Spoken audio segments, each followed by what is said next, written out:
Hi everyone! Today I wanted to talk to you a little bit about winter skin and hair care.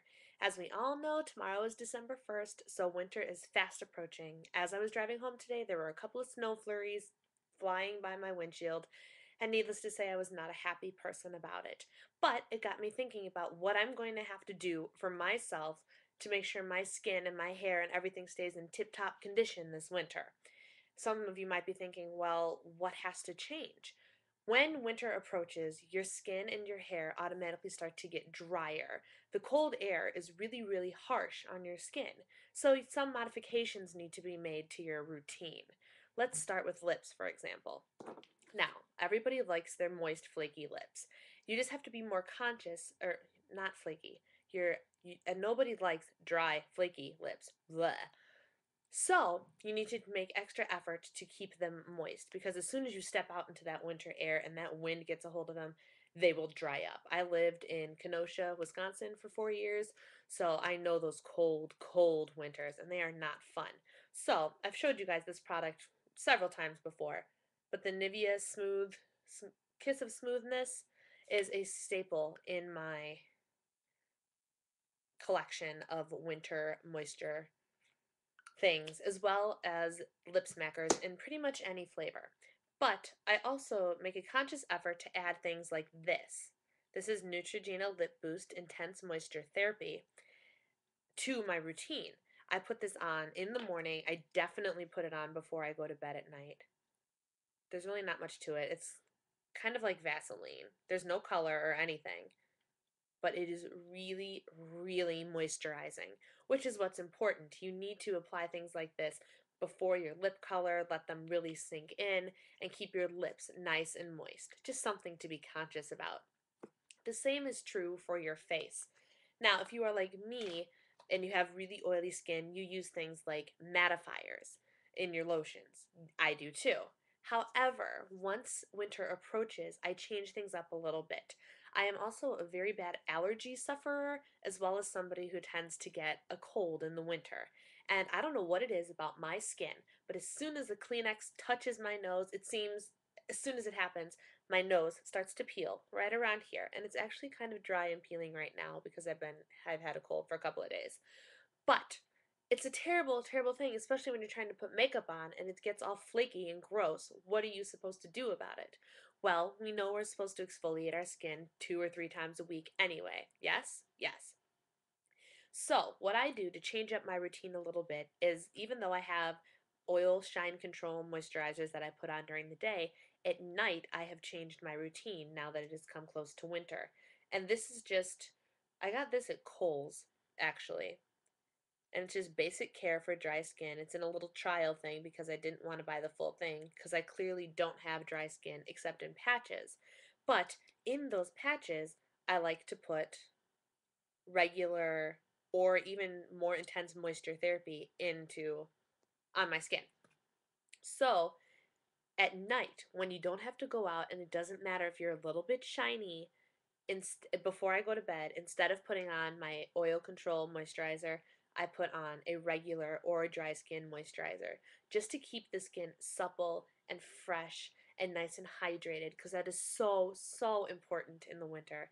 And I even take this lotion during the day and several times throughout the day and put it on my nose where my dry skin often occurs. It's never enough to mess with shine or anything like that, but just around here is where I do it.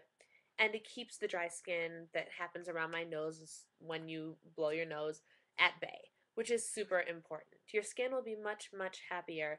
Even if you have acne problems, mattifying problems, anything like that, I still recommend using a regular moisturizer, even if you do it a couple of nights a week. You don't have to do it every night, but it's just something to give your skin that little extra bit of moisture it needs when it's below zero outside.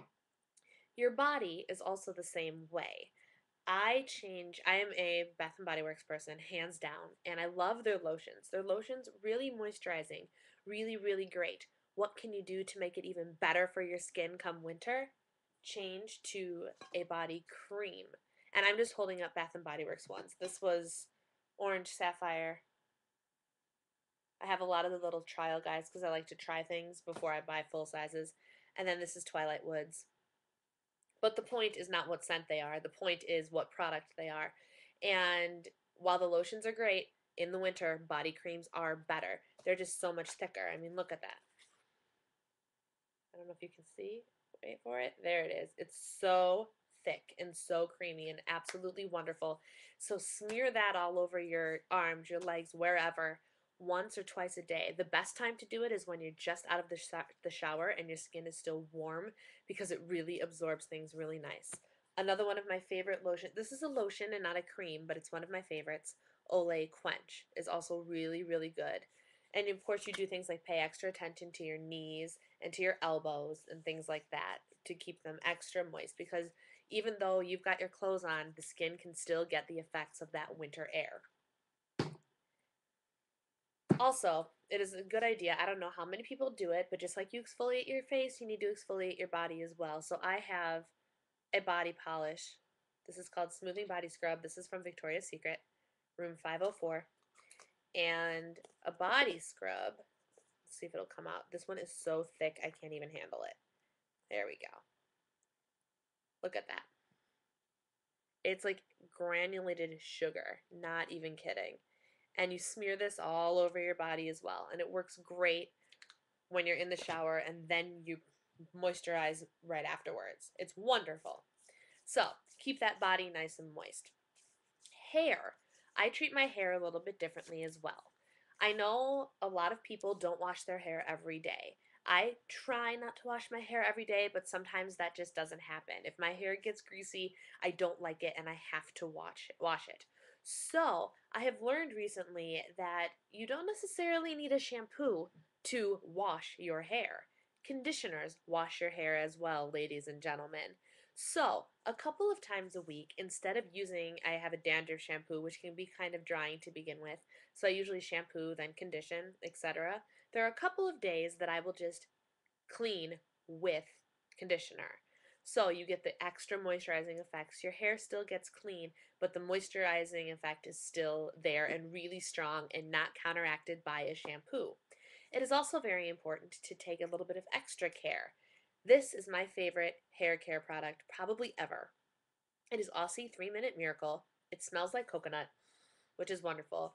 It's kind of strange because there's no cap. This is what it is, and it comes with like a little piece of paper there.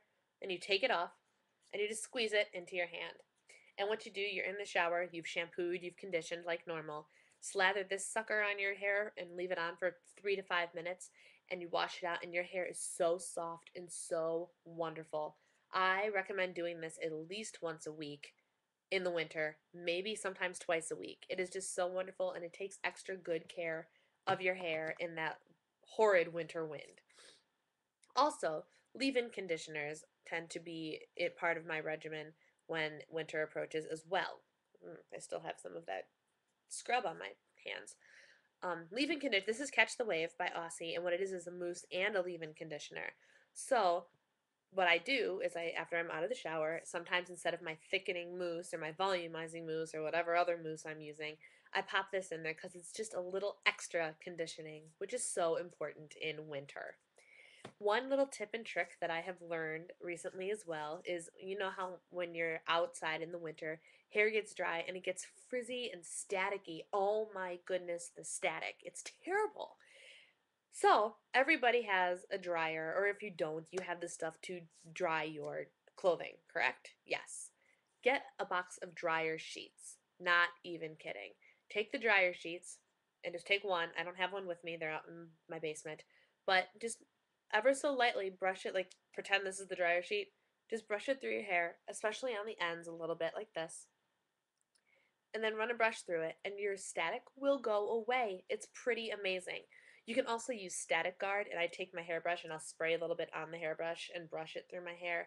But I know that static is a big problem for people with longer hair in the winter. I have been there. I'm there every freaking winter. And I don't like it, so I had to figure out a way to stop it. And keeping your hair well conditioned and having the little static eliminating tricks will do the trick. Well, I've been talking for quite a while. So, that was just my little 10-minute overview on things you can do to help your skin and your hair during these cold, cold winter months. Happy last day of November. I hope you have a great first day of December and stay warm. Bye!